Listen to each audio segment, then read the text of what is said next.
Artemis has been woven into our culture.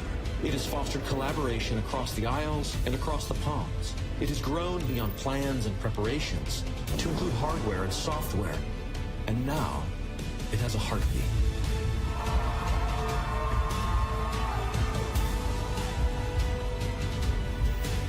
You can feel the momentum. It is undeniable. We are going. And together, we will see Artemis light the way. Our mission to the moon is no longer some far-fetched dream. This is reality. We are going. This is the next step in evolution. They're not just PowerPoint slides. They're actually metals being bent, shaped, formed to build the things that we're going to use. This is real. This is going to happen. We're going. We are going to the moon to learn how to live on other planets for the benefit of all. Let's go.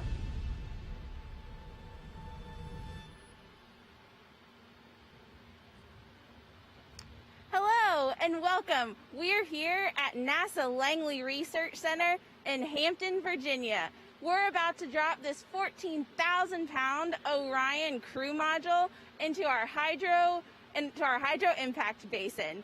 I'm Allie Olney, and I'm here with Debbie Korth, the Orion Crew and Service Module Manager, and Jacob Putman, a data analyst here at Langley.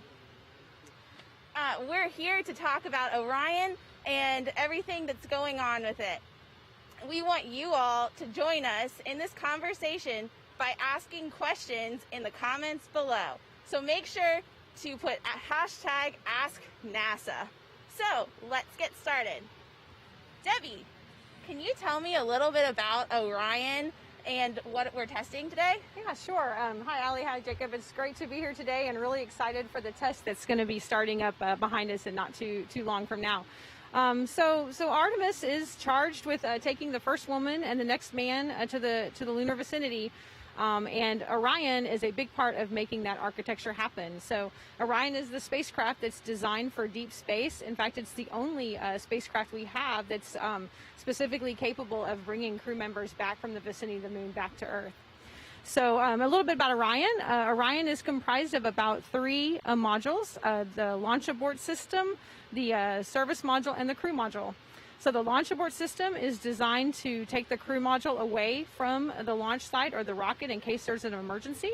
Otherwise, it detaches from the spacecraft, and the crew module and service module continue on their journey to space. Once in space, the service module provides all of our propulsion and our power for the entire spacecraft. It also provides what we call services, like our fuels, our oxidizers, all the commodities, our gases, our water.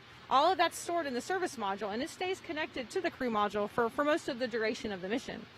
And then the crew module itself is the habitable volume where the crew actually lives. And so it's designed to house 4 crew members for up to 21 days.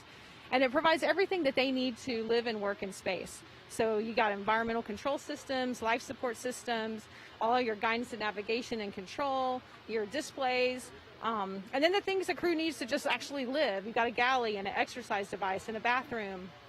And on the outside of the crew module, we have thermal protection systems that protect the crew and the vehicle upon re-entry at the high temperatures that they see. And finally, a parachute system that deploys and slows that crew module down as it enters the water for its splashdown. So that's basically what we're testing here today. The water impact tests are looking at dropping the crew module in a variety of conditions, looking at how the structure responds to that water landing, which is a pretty significant event for the crew module. That's awesome. Thank you, Debbie. Yeah, sure. So we're standing here at our gantry. Jacob, can you tell us a little bit about this facility? Sure, Allie. So today we're going to be dropping the Orion test article into the Hydro Impact Basin here at NASA Langley. The Hydro Impact Basin first began construction on it in 2010. The Orion program invested $1.7 million in this facility so that we could ensure future spacecraft are able to return our astronaut crew back to Earth safely in water-based landings. Now, the Hydro Impact Basin measures over 100 feet long, 90 foot wide, and 20 foot deep. And at its completion in 2011, it was filled with 1 million gallons of water. Since the completion of the Hydro Impact Basin, we've tested the Orion spacecraft in a variety of impact conditions, as Debbie mentioned, which has allowed us to ensure that no matter how the vehicle lands in the water, it will do so safely for our crew. In addition to testing Orion, we've also been able to test some of the commercial crew program vehicles out here at the facility, really ensuring that no matter what spacecraft or astronauts are in, they are able to return to Earth safely. One other thing I have to mention about this facility, because it's very interesting and unique about it, is that the Hydro Impact Basin is actually located at the west end of the lander test facility here at Langley, otherwise known as the gantry. The gantry was actually built in the 1950s or 60s for the Apollo program and used as a lunar simulator. So the first astronauts actually learned how to land the lunar module, as well as first learned how to walk on the moon here at this test facility. So super interesting and unique test facility, and really excited to see another historic test be performed here today. Thanks, Jacob. That is so exciting. And as you said, we have had many Orion tests already happen here. And Debbie, the Orion crew module is already down at Kennedy Space Center, ready for Artemis I. Can you tell us why we're testing again today? Yeah, sure. That's a great question. So yeah, we have done a series of test campaigns at this facility with a series of different modules for the crew module. The article we have here today is called our structural test article, and what makes it different is exactly identical to the actual flight structures that we've delivered to Kennedy, and we're in the process of building up there. So it has all of the flight-like pressure vessel, the back shells, the heat shield structure. Also contains a lot of secondary structure and mass simulators for different components that would be installed inside the crew module. So it's a much higher fidelity model that we'll be using for this test. What it allows us to do is look at how the loads are transmitted into the vehicle and ensure that our load predictions and our margins for the vehicle are sufficient and good for our flight vehicles. So that's the difference with the vehicle we have today. Wow. And so what's next for Orion?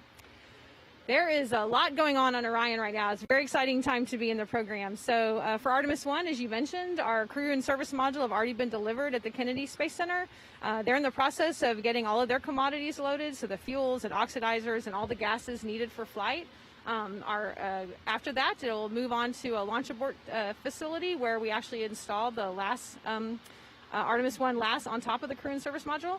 And interestingly enough, the actual launch abort system was designed and built and managed out of here at Langley Research Center. So it was the first module that we delivered for Artemis I, and it's been at the Kennedy Space Center awaiting the crew and service module, which is now ready for integration.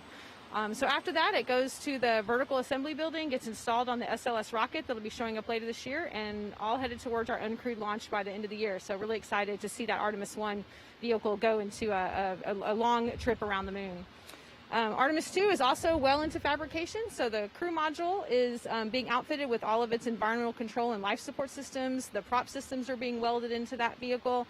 The TPS, the thermal protection system, is being installed. So that vehicle is well on its way to coming together. And the parts of the service module we have parts of our service module that actually come from Europe. It's the European service module. It's kind of the guts of our service module, the prop system, and that'll be delivered later this year. All of that follows the very similar path, gets integrated, and similar path as Artemis I, goes to the rocket, and it's targeted for launch in 2023. And finally, we've already started fabrication and buildup of the Artemis III unit. So just really exciting time to be in the program. Lots of vehicles being built, lots of testing being done, and really great. Absolutely. No, we are so excited for all of this testing and all that is to come for Artemis. So back to our Artemis test today, or our Orion test today. Jacob, can you tell us what we're going to learn from this test today? Sure. So we actually have over 500 sensors integrated into this test article. We really split those sensors into two categories. We have sensors which are intended to measure the forces that are acting on the test article during the impact event, and we're also measuring the motion of the test article as it moves through the water during the landing. So these are really going to tell us two things. Those forces are going to tell us a lot about any risk to the structure of the test article or any components inside of it, and the motion of the capsule through the water is going to tell us a lot about what the occupants inside might be experiencing. So really, with this test, we're ensuring that both the test vehicle or future Orion vehicle, as well as the occupants inside, are safe during any future landings. That's so great. And so there's obviously a lot of preparation behind us going on, can you tell us all that went into getting Orion ready for today? Sure, yeah, so the test today is going to be really short. Dropping into the water doesn't take a lot of time, but there's a lot of work that goes into preparing this test article before it gets to what you guys are going to see today. So the test article itself was developed, built, and assembled by Lockheed Martin. At its completion, it was shipped out here to NASA Langley, where we integrated all the sensors. We attached them into our data acquisition systems, hooked them onto power, sealed up the capsule, and then prepared it for testing. Actually, prior to this test, we performed a checkout test a couple weeks ago, just to make sure we were getting all the readings that we expected. Everything checked out fine, so we are ready to begin our test today. So looking forward to it. Yeah, and we're so excited. I think the test is gonna start soon. We might have to take some questions from social media. So I hope you all have been commenting and using the hashtag AskNASA. Let's go to some questions. Debbie? Sure. What will be the splashdown velocity of the Orion spacecraft? In nominal conditions, when we're actually on a mission, I think the nominal speed is about 10 miles per hour, so it's pretty slow. It can get up to around 20-25, and so the parachute system does a really good job as it comes through the atmosphere. There's chutes that deploy a forward bay cover, and then drogue chutes that deploy, and the main chutes deploy. So there's a series of parachute deploys that slow the vehicle down to a very safe landing speed. As far as the test today, I think it's about 16 miles per hour. Yeah, I will have to get back on the exact number, but yeah, it's somewhere in that ballpark. Looking at the specific landing speeds, we actually vary the velocity and vary the angle of impact of the vehicle in the water to try and capture all of the envelope that we need to design towards. That's amazing. And so, what's the difference between a hydro impact basin and a sloped swimming pool? Well, the Hydro Impact Basin is flat at the bottom, for one, and it's also much larger. So the volume of water that goes into it, which is again 1 million gallons of water, is needed to ensure that we can test high velocity impacts into the water and basically make sure the capsule is not hitting the edges of the pool. So those are kind of the primary differences there. And do you know, is the basin saltwater, and how deep is it?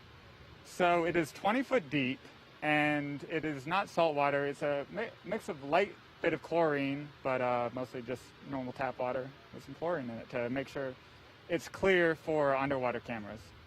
Not made for swimming, though. No, not made for swimming. So, Jacob, what is the team looking for to qualify as today's test as a success? So to qualify the test as a success today, we want a nominal release from the hook. So we want to actually see it drop into the water. After that, as long as it pops out of the water afterwards and we get all the data that we intend to get out of the test, it will be everything we're looking for. That's great. So Debbie. 2 minutes. Oh, so as you can hear, we're about 2 minutes away from the splashdown test. So I think we'll keep taking some questions from social. So make sure you're still leaving those comments down below and using hashtag AskNASA. So Debbie, when Orion splashes down, how fast will it be going? Or how fast will it be going? I think the range is about 10 to 20 miles per hour. And like I said, the parachutes do a really good job of slowing down the vehicle on impact. We also have inside the vehicle, to protect the crew, what's called the crew impact attenuation system. So think of like shock absorbers on your car, or maybe like your if you have a mountain bike, something like that. So it actually it softens the impact of the vehicle when it lands. So not only very, very smooth and not very much dynamics there. Not getting all jostled around as they're landing. No. They have very nice crew attenuation and nice cushioned seats that help attenuate that load into the crew member. Yep. Great. And I think we have maybe time for one more question. How long will it sit in the water once it hits the water? The nominal recovery is pretty quick. I think the requirement is it can be there for up to 2 hours, but we actually have recovery crews on site that get to the vehicle almost immediately, extract the crew, get them back on the recovery ship, and then actually tow the vehicle back into the recovery ship for deconfiguration. And actually, starting with Artemis II, we'll be reusing those crew capsules. So Awesome. Well, thank you. We're going to get All right, to thank this you. test. 15, 14, 13, 12, 11, 10, 9, 8, 7, 6, 5, 4, 3, 2, 1. Release.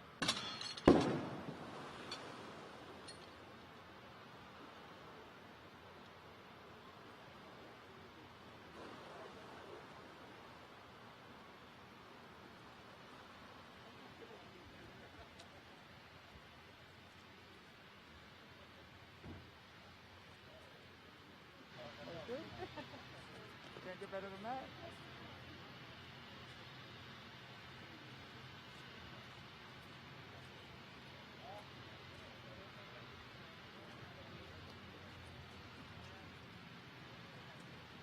That was amazing. yeah, it was really cool. What'd you think? Yeah, How's it look? perfect. Yeah, can't get better than that. It looked like a perfect release, and yeah, it looks like capsule behaved as expected. That's so great to hear. So I think we are going to try and take a couple more questions from social, and then maybe possibly see a replay of this drop.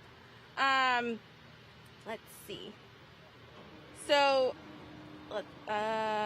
we have so many questions from social coming in. Jacob, how high was Orion dropped from today? So Orion was dropped about 7 feet in the air.